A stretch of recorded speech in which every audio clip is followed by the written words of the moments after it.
कादंबरीचे लेखक अविनाशजी करे यांना विनंती आहे की आपलं मनोगत या ठिकाणी व्यक्त करायचं आहे. खरं तर मला बोलताच येत नाही, मला लिहिता येतं.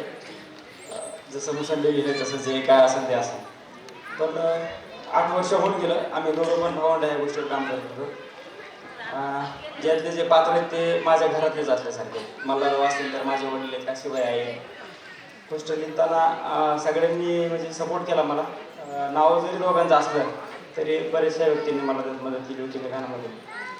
तर घरच्यांनी सांभाळून घेतलं सगळं. आता एक माझ्या बायकोनी पण बराचसा सपोर्ट केला मला. आम्ही दोघं एका शाळेत शिकलो, त्याच्यामुळे त्यातले प्रसंग दिले त्यांना पण त्याची मला भरपूर मदत झाली. आणि कायम तिने सपोर्टच केला. मी लिहित होतो तर वेळ दिला, प्रत्येक गोष्टीत एक आधारच देत होती मला. घरच्यांच्याबद्दल तर काय म्हणजे शब्द आहेत माझ्याकडे, त्यांच्याबद्दल काय बोलणार. ते कदाचित मी त्यात मांडलेत, लिहिलेत आम्ही त्यात घरचे काय आहेत त्यात. त्याला पाहून आणि साहेबांनी तर पुस्तकच आणले. बांगर साहेबांनी पण बरीचशी मदत केली. पुण्याला आले आमच्यासोबत ते पुस्तकासाठी.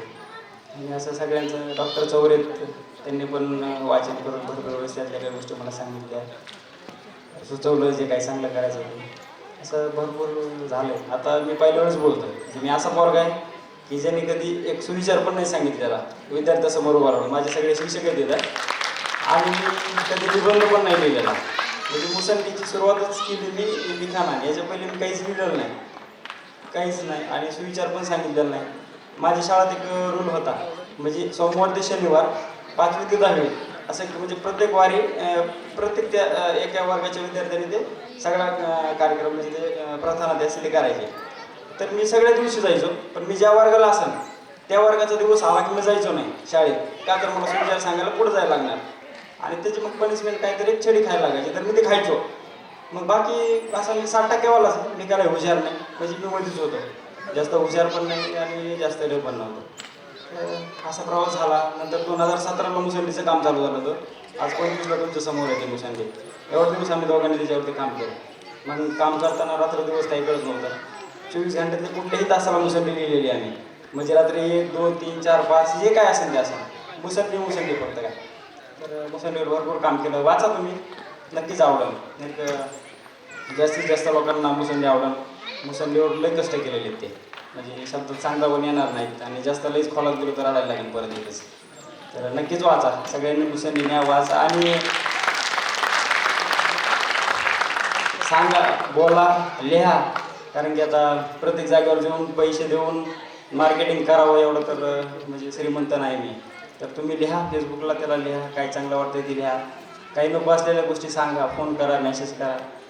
तेच भविष्यात जर काही लिहिलं तर परत तशा चुका होणार नाही आमच्याकडून. तर भावांनी खरंच खूप मदत केली माझ्या. कारण की सुरुवातीला ज्यावेळेस मी लिखाणाला सुरुवात केली होती तर त्याला माहीत नव्हतं खरं तर. आणि मला असं वाटायचं की मी स्पर्धा परीक्षेचा अभ्यास करायचो आणि मला वाटायचं तुम्हाला खवळण तू हे काय करायला आहे म्हणून अभ्यास करायचं सोडून. तरी अमोल गायकवाड ज्याचं हे सगळं डेकोरेशन अमोलने केलं, हा माझा बालपणीचा दोस्तच आहे. तर मी त्याचं नाव सांगायचो, तो त्यावेळेस त्याचं ट्रेनिंग चालू होतं. तर मी जे काही लिहायचो 2-4 दिवसाचं ते फोटो काढायचो, त्याला व्हॉट्सअप करायचो, वाच. आणि ते मला कोणी लिहिलं तर मी ते अमोलचं नाव सांगायचो. एक दिवस त्याला वाटलं की अरे हे काय आहे, ते मला म्हणा खरं सांग कोणी लिहिलं आहे. मीच लिहिलं राहतो. अरे वा वा म्हणलं. आणि त्याने मग ते एवढं हे प्रोत्साहन आलं की मग मुसंडीमधून परत 25पर्यंत माघारच घेतली नाही. गोष्ट तशी 2022लाच पूर्ण झाली होती, पण समाधान होत नव्हतं गोष्ट झाली म्हणून. मग त्याच्यावर परत पुढचे 2-4 वर्ष परत काम चालूच राहिलं. आणि आता कुठं तरी वाटलं की नाही गोष्ट झाली. आणि ज्यावेळेस गोष्ट करायची ठरली की आता कादंबरी बनवू, तर त्याच्यावर जवळजवळ 4 महिने काम केलं. लोक वर्षात पुस्तक लिहितात, 6 महिन्यात लिहितात. तर करेक्शनसाठी आम्हाला 4 महिने वेळ गेला त्याच्यात ती गोष्ट करण्यात. आणि आज तुमच्यासमोर आली, तुम्ही सगळेजण आलात, सामान्य कुटुंबातले आणि पोरं, तुम्ही एवढं उच्च दर्जाचे लोक इथं सगळे आला, वेळ दिला, तर खरंच धन्यवाद. इथं रिक्वेस्ट आहे की तुम्ही न्या, पुस्तक घेऊन जा, वाचा. आणि किंमत एकदम 370 रुपये छाप्याला असलं तर 200 रुपये आहे. त्याच्यात किती राहतात काय राहतात ही थोडी वेगळी गोष्ट आहे, पण तुम्ही वाचा. सुरुवातीला लिहिले, तुम्ही जर काही बोललात तर पुढं लिहावा का नाही लिहावा ह्या गोष्टी लक्षात येते. तर असं कुणीतरी सांगितलं की यार तुम्ही म्हणजे जॉब करत लिहायला पाहिजे, फक्त लिहायला नाही पाहिजे, फक्त लिहायला वेळ नाही द्यायला पाहिजे, तर त्या पण गोष्टी लक्षात येतात. खरंच बाबा ते सत्य आहे का, नुसतं लिहायलाच नाही का पाहिजे, का जॉब करूनच लिहायला पाहिजे. आपण पूर्ण वेळ नाही का द्यायला पाहिजे लेखनामध्ये.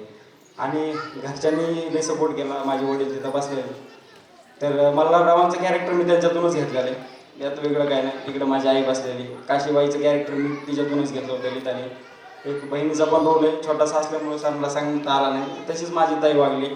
तर जे लिहिलं आहे ते जवळजवळ आम्ही जे जगलो आहे तेच लिहिलेलं आहे. काही गोष्टीच्या कल्पना आहेत, सगळंच नाही लिहिता येणार आणि तसं कादंबरीसारखं सगळं घडत नसतं, पण स्वभाव मात्र तसेच लिहिलेले आहेत.